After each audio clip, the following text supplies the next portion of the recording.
오늘의 본문은 누가복음 22장 24절에서 26절까지의 말씀입니다. 이번 주의 가족 주제는 에스라의 삶에서 배우는 교훈입니다.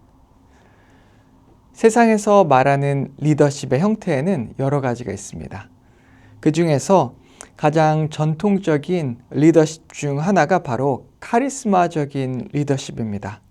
이 카리스마적인 리더십은 강인함과 능력, 그리고 통제권을 가지고 사람들을 이끌어 일을 되게 만드는 성공형 리더십입니다. 이런 리더십은 강한 존재감과 그리고 또한 권위로 성공을 이끌어내며 그리고 큰 영향력을 사람들에게 미칩니다. 일반적으로 세상은 이런 카리스마적인 리더십을 필요로 하고 그리고 원합니다. 하지만 성경은 그 반대, 정반대의 리더십을 우리에게 말합니다. 그것이 바로 이 서번트 리더십이라고 하는 것이죠. 이 서번트 리더십은 하나님의 뜻을 따라 이 카리스마 리더십이 보통 개인의 뜻이나 아니면 그 공동체 혹은 기관의 뜻을 따라서 일을 해내는 것이라면 서번트 리더십은 하나님의 뜻을 따라서 이 낮아지는 삶과 그리고 성gin의 삶을 목표로 하는 그런 리더십을 말합니다. 성공을 통해 위로 올라가거나 혹은 더 잘하는 것, 인정과 인기를 받는 것을 목표로 하지 않는 것이 바로 이 서번트 리더십인데요. 하나님은 우리가 세상에서 이런 높은 자리에 앉는 것도 때로는 필요하고 그곳에 우리를 두시지만 무엇보다 우리가 이 섬김의 리더가 되기를 원하십니다. 솔직히 낮은 곳으로 그리고 다른 사람들을 섬기는 그런 삶을 사는 것은 절대 쉬운 일이 아닙니다. 예수님의 제자들도 예수님처럼 낮아지는 삶을 선택했습니다. 항상 예수님과 함께 했고 그리고 힘들고 어려운 삶을 스스로가 선택해서 예수님의 공생의 3년 동안 제자들은 굉장히 힘든 시간, 어려운 시간을 함께 예수님과 걸어갔습니다. 하지만 그들의 모습을 보면 그 낮은 곳까지 와서도 계속해서 싸웠다라고 하는 것을 우리는 잘 알고 있습니다. 오늘 본문에 보면 누가복음 22장 24절 말씀을 제가 읽겠습니다. 또 그들 사이에 그중 누가 크냐 하는 다툼이 난지라. 제자들이 또 싸웠다라고 말하는데 본문으로 보아 그들의 싸움이 계속해서 잦게 일어난 것을 우린 유추해 볼 수 있습니다. 서로 더 높아지기 위해 경쟁하고 있었던 제자들의 모습이었죠. 예수님을 따라 그 낮은 곳까지 와서 그곳에서 서로 경쟁하며 싸우고 있는 바로 이 제자들의 모습입니다. 혹시라도 예수님께서 왕이 되면 예수님의 좌우편에 가장 높은 자리에 서로가 앉겠다고 싸우고 있는 것이죠. 그런 제자들에게 예수님께서는 이방 임금들의 비유를 듭니다. 누가복음 22장 25절 말씀입니다. 예수께서 이르시되 이방인의 임금들은 그들을 주관하며 그 집권자들은 은인이라 칭함을 받으나. 세상의 임금들의 모습을 보여주고 있는데요. 이들은 힘과 권세를 가지고 있고 세상을 마음대로 주관합니다. 그럼에도 불구하고 이 집권자들은 무엇을 추구합니까? 은인이라 칭함을 받는다라고 말하고 있는 것입니다. 이렇게 자기의 마음대로 권세를 휘두르면서도 사람들에게는 칭찬과 사랑을 받기를 원하고 그렇게 받도록 만드는 것이 바로 이 세상 임금들의 모습입니다. 이것이 바로 카리스마적인 리더십, 바로 오늘날 이 세상의 리더십이라고 말할 수 있는 것이죠. 한 번은 아는 선교사님과 이야기할 기회가 있었습니다. 선교사님이 본인이 있는 선교지에 많은 다른 선교사님들이 있는데 이 선교지에 간 선교사님들이 정말 낮은 마음으로 그 선교지에 정말 이 낮은 곳으로 선교지에 섬기러 와서 서로 그곳에서 함께 때로는 사역도 하고 때로는 떨어져서 개개인의 사역들을 이어나가면서 서로 경쟁하며 마찰할 때가 있다는 것입니다. 그렇게 되다 보면 서로 시기하고 질투하고 싸움 혹은 갈등까지 이어지는 일들이 그곳에서도 일어난다는 것이죠. 이것이 바로 우리의 본성입니다.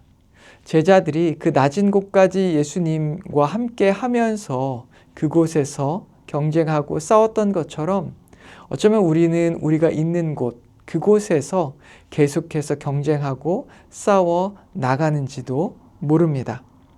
지역 교회들도 마찬가지죠. 작은 교회들은 큰 교회들을 못마땅하게 여길 때가 있습니다. 왜 젊은 사람들은 항상 그 교회로 가느냐고 이렇게 따져 불만을 표할 때도 있죠. 큰 교회들은 이 작은 교회들을 고려하지 않고 작은 교회 성도들을 모두 흡수해 버릴 수도 있습니다.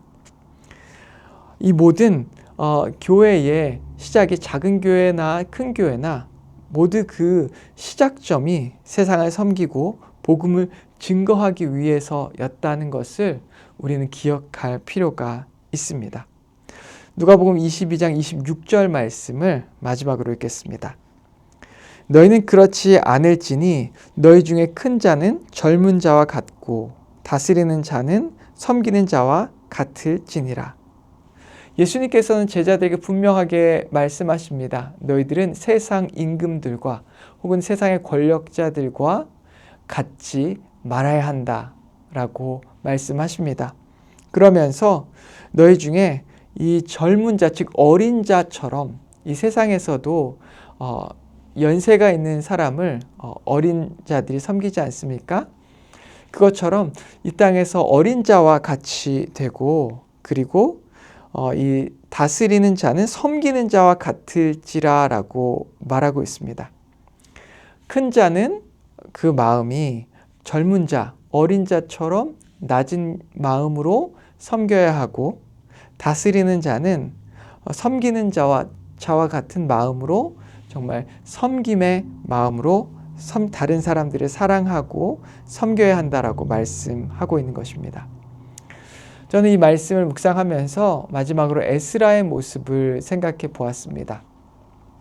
에스라의 삶 가운데에는 이런 servant leadership의 모습이 담겨 있습니다. 에스라의 모습이 어떻습니까? 당시 이 페르시아의 왕, 이 당시의 모든 가장 강했던 이 나라의 왕이 그의 말을, 그의 청함을 들어준 것처럼 그는 그만큼 어떻게 보면 세상에서 성공한 사람, 왕에게 인정받는 사람이었을 것입니다. 그럼에도 불구하고 그가 이제 몇 세대 그 이방인의 땅, 이 페르시아 지역, 바벨론에서 거하면서 이미 다 그곳에 정착을 했고 왕에게도 인정을 받았음에도 불구하고 아무도 가고 싶지 않은 폐허가 된 그곳, 황폐한 땅인 예루살렘으로 가기를 원했습니다. 에스라와 함께했던 대부분의 사람들은 이미 바벨론 지역에서 이 안락한 삶을 살아가고 있던 사람들이었습니다. 그런데 그들은 하나님의 뜻을 따라 낮은 곳으로 또한 이미 영적으로 황폐한 그곳으로 가 그 이스라엘 사람들을 섬기기를 원했던 것입니다. 그리고 그것을 위해서 그들은 금식 기도를 하고 정말 위험한 그 여정을 시작한 것입니다. 에스라는 그렇게 낮은 곳으로 갔고 섬기는 자리에 갔습니다. 그의 마음 중심에 자기가 높아지고자 하는 마음이 아니라 하나님의 뜻을 중심에 두었기 때문에 그런 서번트 리더십의 삶을 살아낼 수 있었던 것입니다. 이 포인트가 가장 중요합니다. 우리의 마음의 중심에 무엇이 있습니까? 내 삶을 높이고 싶은, 내 인생을 높이고 싶은 마음이 있습니까? 아니면 하나님의 뜻을 따라 하나님께서 말씀하시는 그곳에 더 낮아지기 위해 섬기기 위해 가고자 하는 마음이 있습니까? 우리는 항상 우리의 동기를 점검해 봐야 합니다. 기도를 통해 말씀을 통해 우리의 동기를 점검하지 않으면 우리도 모른 채 우리는 세상의 물결이 흐르는 곳으로 너무나 자연스럽게 그곳을 향해 나아가기 때문입니다. 오늘 이 말씀을 기억하며 우리의 동기를 기도와 말씀으로 확인하며 이 땅에 섬김과 사랑의 마음으로 주님께서 보내시는 그 곳곳에서 섬김의 사역을 또한 낮아짐의 사역을 이어가는 저와 여러분 되기를 주님의 이름으로 축원합니다. 함께 기도하겠습니다. 하나님 아버지 감사합니다. 에스라가 그랬던 것처럼 또한 예수님께서 그런 삶을 사셨던 것처럼 하나님 우리도 하나님께서 주인이 되어 주님의 뜻을 우리의 중심에 두고 하나님의 말씀 앞에 엎드리는 삶을 살게 하여 주시옵소서. 우리의 마음의 중심에 주님을 그 중심에 두고 다른 사람들을 섬기며 사랑하는 그 사랑의 삶, 봉사의 삶, 섬김의 삶을 살아낼 수 있도록 주여 인도하여 주시옵소서. 예수님의 이름으로 기도했습니다. 아멘.